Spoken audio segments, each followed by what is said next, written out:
Vienas iš tokių dalykų, ką aš veikiu dieną, tai atvažiuoju pas tave į darbą, kur tu bebūtum, ar tai dirbtum gamykloje, ar ofise, ar kirpykloje, ar skalbykloje, nesvarbu. Atvažiuoju pas tave, pastatau tave ten, kur tu esi, ką beveiktum, paprašau išsitiesti, prajudinam sąnariukus, pasokinėjam, petukus, pasidžiaugiam, pašokinėjam ir dirbam toliau. Tai yra nuostabi praktika. Pas mus, kiek aš žinau, jau dabar įsibėgėja po truputį. Labai skandinavai labai mėgsta tokius dalykus, labai daug apie tai rašo.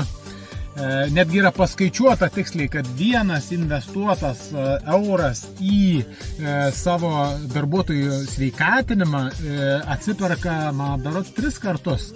Tai vienas atneša gal 3 eurus. Tai labai verta pagalvoti darbdaviams, jeigu pas jūs ofise ar kažkur tai kitur yra ten grupė žmonių, juos karts nuo karto pakelti, pajudinti, tai bus ir linksmiau, ir jie produktyvesni bus, jie sveikesni bus, jie mažiau praleis dienų dėl ligos, mažiau skaudės nugaras, mažiau visokių ten tų problemų. Tikrai.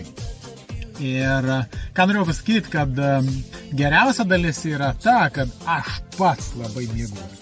Man pačiam yra labai smagu ir kartais būna tikrai atsikeli ryte ir nelabai kažkaip jauties ar koks pavargęs, nueini su žmonėm, paklibini, padarai kažkokius tai kelius judesiukus paprastus, nieko ten komplikuoto, paprastai, ir jau tu jauties nepalyginamai geriau.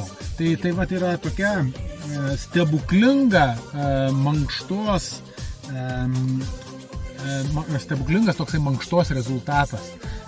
Kad tu pajudi, tu koks tu bebūtum, kokioj tu pelkiai bebūtum ten, dažniausiai ten, atsistoti, išsitiesti, pakvėpuoti giliau, pajudinti savo kūną į visas pusės, pakilnuoti rankas, pašokti, patrypti ir jūsų diena nepalyginamai geresnė.